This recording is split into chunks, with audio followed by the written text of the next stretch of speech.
गांव की गलियों में छुपी कुछ कहानियां ऐसी हैं जिनके बारे में लोग आज भी जोर से बोलने से डरते हैं।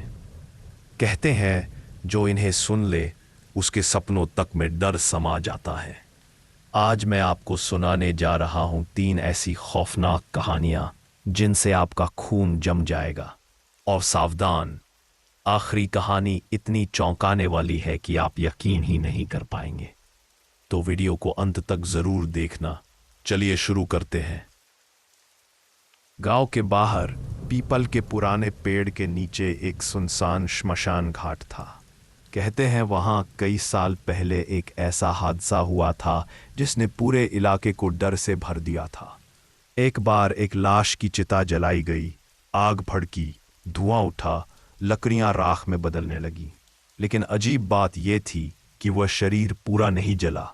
आधा हिस्सा राख में बदल गया, जबकि आधा हिस्सा बिल्कुल वैसे का वैसा पड़ा रह गया। उसके बाद से लोग उस जगह को अधूरी चिता कहकर पहचानने लगे और रात में वहां से गुजरने से भी डरते थे। रामदीन नाम का एक नौजवान था जिसके पिता की मौत हो गई।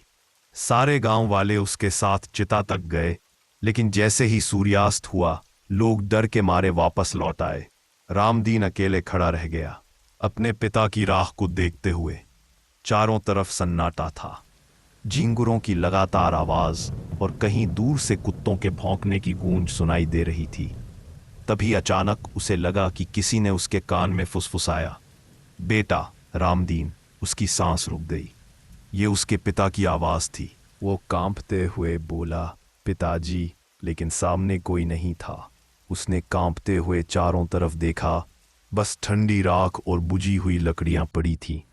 तभी राख से 2 लाल अंगारे जैसी आंखें टिमटिमाईं और गहरी आवाज आई, तू भी मेरे साथ यहीं रहेगा। रामदीन चीखते हुए भाग खड़ा हुआ और गांव पहुंचकर हांफते हुए सबको बताया कि श्मशान से उसके पिता ने उसे पुकारा था।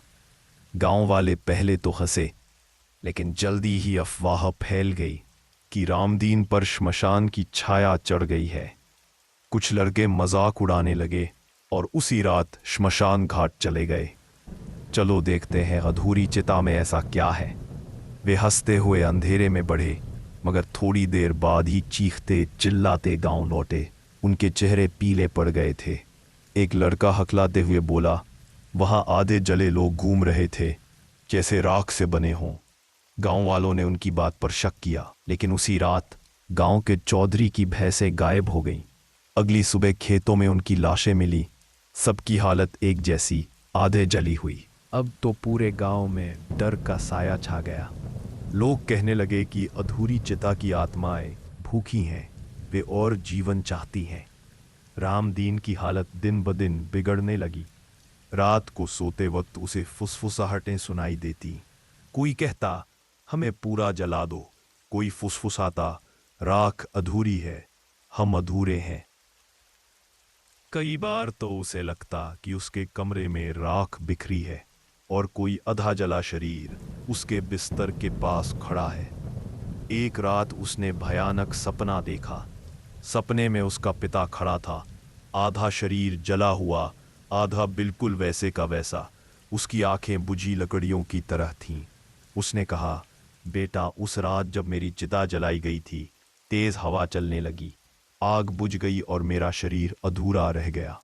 जब तक ये राख पूरी तरह से जल नहीं जाएगी, तब तक यहाँ की हर आत्मा अधूरी रहेगी और गांव पर मौत का साया बना रहेगा।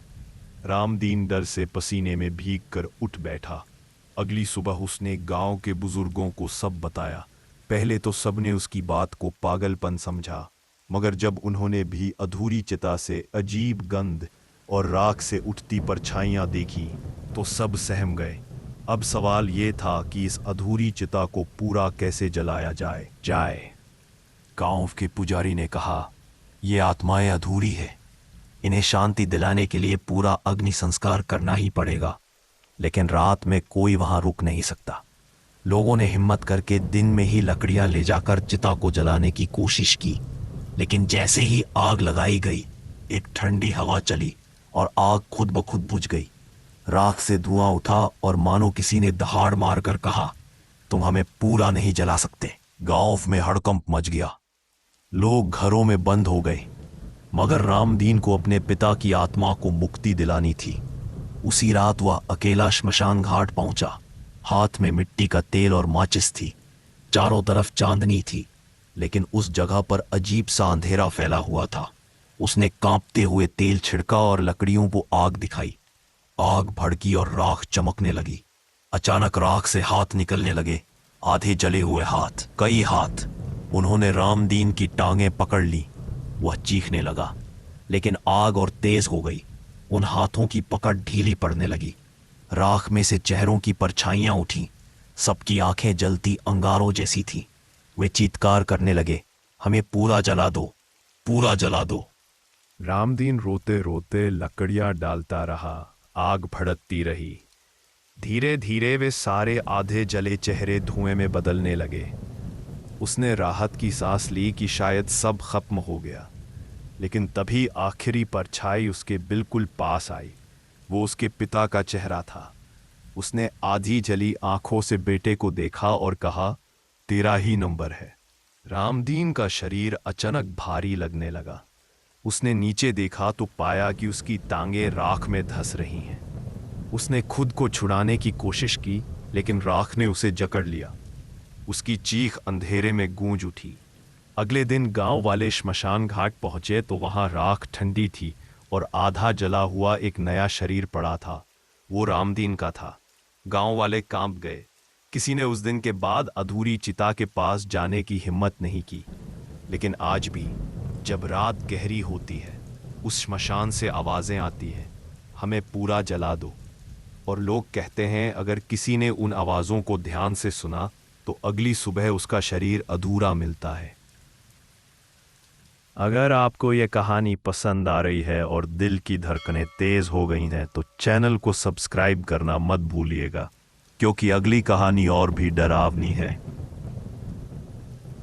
गांव के किनारे एक पुराना जंगल था। उसी जंगल से होकर एक छोटी सी पगडंडी निकलती थी जो सीधे पास वाले कस्बे तक जाती थी। दिन में लोग उस रास्ते से आसानी से निकल जाते, लेकिन जैसे ही सूरज डूबता कोई भी उस पगडंडी पर कदम रखने की हिम्मत नहीं करता। कहते थे जो भी रात में उस रास्ते से गुजरे वो कभी वापस नहीं लौटता। गांव में 4 दोस्तों का एक समूह था, मंगलू, शंकर, भीमा और छोटू, सब जवान और शरारती। एक दिन गांव की चौपाल में बैठे बैठे सबने सुना कि फिर से एक आदमी जो कस्बे से लौट रहा था उस पगडंडी पर गायब हो गया। लोग बातें कर रहे थे कि उस पर किसी पुरानी आत्मा का शाप है। चारों दोस्तों ने मजाक उड़ाते हुए कहा, अरे ये सब बूढ़ों की कहानियां हैं। कौन भला एक सीधी सी पगडंडी से गायब हो सकता है? हम तो कल ही देख आएंगे। अगली रात उन्होंने तय किया कि सब मिलकर उसी पगडंडी से कस्बे की तरफ जाएंगे। चांदनी थी, मगर जंगल में घना अंधेरा पसरा हुआ था। झींगुरों की आवाज और हवा में सरसराते पत्ते सुनाई दे रहे थे। चारों ने टॉर्च जलाकर कदम रखा। कुछ दूर तक तो सब ठीक था, मगर अचानक छोटू ने कहा, सुनो, किसी ने मुझे नाम से पुकारा। बाकी तीनों ने हंसते हुए कहा, तू डरपोक है, चल। लेकिन तभी सबको एक ही आवाज सुनाई दी, छोटू। आवाज बहुत धीमी और डरावनी थी, जैसे जमीन से निकल रही हो। चारों सन्न खड़े रह गए। शंकर ने टॉर्च घुमाई तो रास्ते के बीचों बीच किसी का साया खड़ा दिखा, मगर जैसे ही रोशनी उस पर पड़ी वहां कोई नहीं था। वे घबराकर तेजी से आगे बढ़ने लगे, लेकिन थोड़ी ही देर बाद मंगलू ने चीख मार दी, रुको, सामने देखो। उन्होंने देखा कि पगडंडी के बीचों बीच एक आदमी खड़ा था और वो हूबहू मंगलू जैसा दिख रहा था। उसका चेहरा बिल्कुल वैसा ही, कपड़े भी वही, लेकिन उसकी आंखें बिल्कुल काली थीं और होंठ पर एक अजीब सी मुस्कान। मंगलू ने घबरा कर पीछे हटना चाहा, मगर तभी शंकर ने देखा कि उसके सामने भी कोई खड़ा है और वो भी शंकर जैसा ही। धीरे धीरे पगडंडी पर चारों के हमशक्ल खड़े हो गए, असली और नकली, सब आमने सामने। डर से उनके गले सूख गए। तभी नकली शंकर ने कहा, अब यहां से सिर्फ एक लौटेगा, असली या नकली।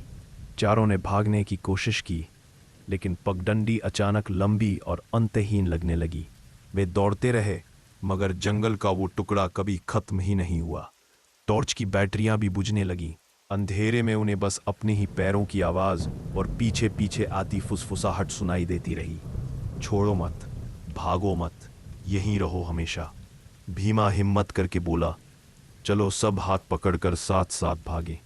सबने हाथ पकड़े और दौड़े, मगर अचानक भीमा का हाथ उनके हाथों से छूट गया। वे पलटकर देखने लगे और जो नजारा दिखा उससे सबकी चीख निकल गई।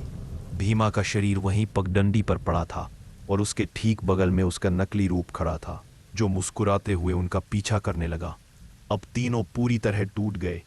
वे चीखते चिल्लाते हुए दौड़ते रहे। आखिरकार उन्हें दूर कहीं गांव की झिलमिलाती रोशनी दिखी। वे दौड़ते हुए गांव के बाहर पहुंच गए और राहत की सांस ली। मगर जब उन्होंने चारों ओर देखा तो दिल दहल गया। वो गांव उनका अपना गांव नहीं था। झोपड़ियां तो वैसी ही थीं, मगर सब जगह सन्नाटा था। न कोई इंसान, न कोई आवाज, बस चारों ओर राख और जले हुए पेड़। मंगलू कांपते हुए बोला, ये कहाँ आ गए हम? तभी पीछे से वही आवाज आई, तुम अब कभी अपने गांव नहीं लौटोगे। ये गांव उन सब का है जो पगडंडी के शाप में फंस जाते हैं। तीनों के सामने राख से लोग उठने लगे। अध जले, काले चेहरे, खोखली आंखें। हर एक का चेहरा अलग था, लेकिन उनमें वही लोग थे जो सालों से गायब हो रहे थे। वे सब चारों तरफ से घेरने लगे। शंकर ने घबराकर आंखें बंद कर ली और मंत्र पढ़ने लगा, मगर उसका स्वर गले में ही अटक गया। तभी नकली शंकर उसके सामने आकर बोला, अब मैं असली हूं और तू अधूरा। अचानक शंकर का शरीर धुंध में बदलकर गायब हो गया और नकली उसकी जगह खड़ा हो गया। अब बस मंगलू और छोटू बचे थे। दोनों भागते हुए चीखने लगे। अचानक छोटू के पैरों के नीचे जमीन धंस गई और वो पगडंडी की मिट्टी में समा गया। उसकी चीख दूर तक गूंजती रही। मंगलू अकेला रह गया। वो हाफते हाफते गिर पड़ा। उसके सामने उसका नकली रूप खड़ा था, मुस्कुराता हुआ। नकली ने कहा, तू बहुत भागा, अब यहीं सो जा। मंगलू ने आखिरी कोशिश की और जमीन से एक पत्थर उठाकर उस पर फेंका, लेकिन पत्थर सीधा उसके अपने शरीर पर लगा। उसका सिर फट गया, खून बहने लगा। मंगलू की आंखें फैल गईं। उसने महसूस किया कि अब असली और नकली का फर्क खत्म हो गया है। धीरे धीरे उसकी सांसें थम गईं। सुबह जब गांव के लोग जंगल के पास पहुंचे तो उन्हें पगडंडी पर मंगलू का शव पड़ा मिला। बाकी 3 दोस्तों का कहीं कोई निशान नहीं था।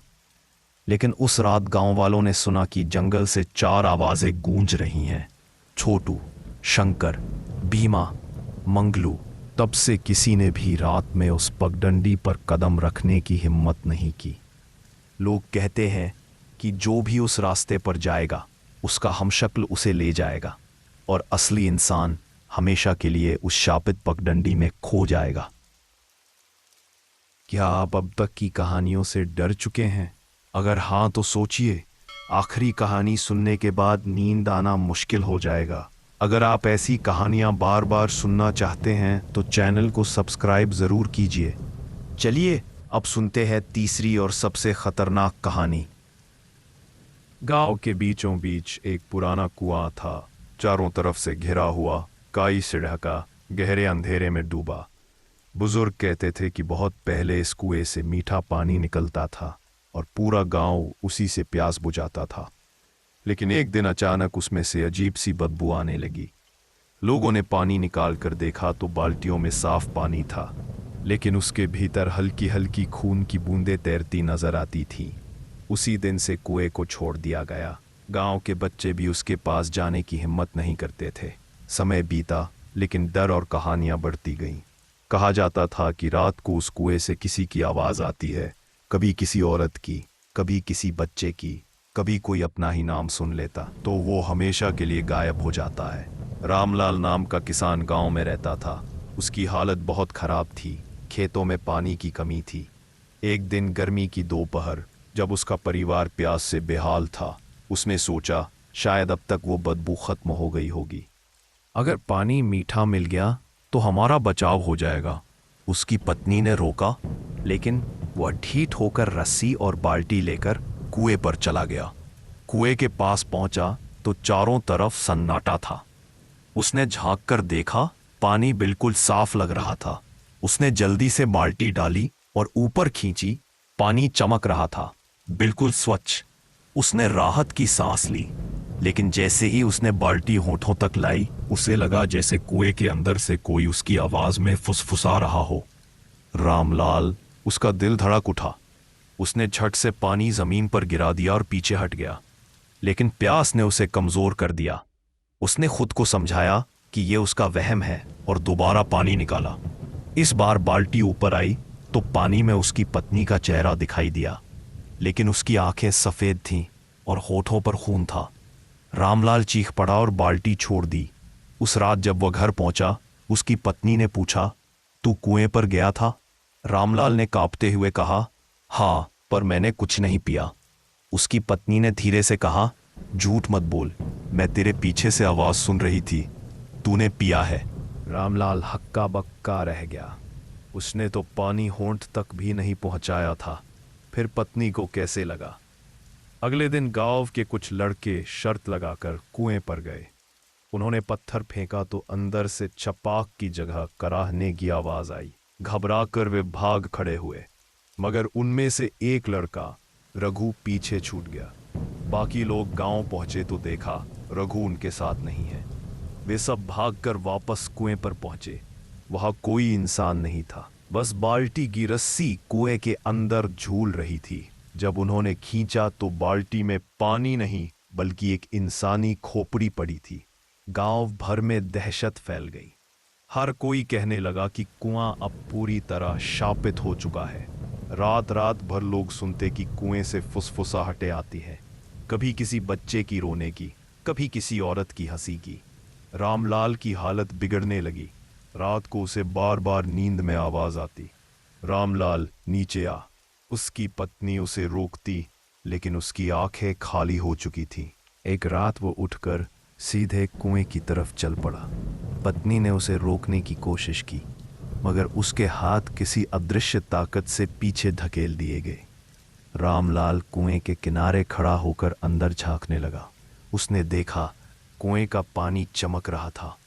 उसमें उसका अपना चेहरा दिखा, लेकिन धीरे धीरे वो चेहरा बदलने लगा। आंखें खोखली हो गईं, मुंह से खून टपकने लगा और हड्डियां दिखाई देने लगीं। अचानक पानी में डूबा हुआ वो डरावना चेहरा बाहर निकलने लगा, मानो कुएं से बाहर आना चाहता हो। रामलाल ने डर के मारे आंखें बंद कर ली। जब खोली तो उसने पाया कि वो खुद कुएं के अंदर है, नीचे अंधेरे में डूबता जा रहा है। उसकी चीख पूरे गांव में गूंजी, लेकिन कोई बाहर नहीं निकला। सुबह जब लोग कुएं के पास पहुंचे, वहां सिर्फ उसकी चप्पलें मिली और पानी की सतह पर तैर रही थी एक नई खोपड़ी। उस दिन से गांव वाले कुएं को पूरी तरह छोड़कर दूसरे गांव से पानी लाने लगे। कोई भी वहां जाने की हिम्मत नहीं करता। लेकिन आज भी रात को जब हवा चलती है, कुएं से हल्की फुसफुसाहट सुनाई देती है। कभी कोई नाम पुकारा जाता है, कभी किसी के कदमों की आहट आती है, और कहते हैं अगर किसी ने गलती से भी उस आवाज का जवाब दे दिया तो अगले दिन कुएं के पानी में उसकी खोपड़ी तैरती हुई मिलती है। दोस्तों, ये थी 3 गांव की डरावनी कहानियां। कौन सी कहानी ने आपको सबसे ज्यादा डराया? हमें कमेंट में ज़रूर बताइए। अगर आपको वीडियो पसंद आया हो तो लाइक कीजिए, अपने दोस्तों के साथ शेयर कीजिए, और हाँ, चैनल को सब्सक्राइब करना बिल्कुल मत भूलिए। मिलते हैं अगली खौफनाक कहानी में। तब तक के लिए सावधान रहिए, क्योंकि अंधेरा हर जगह है।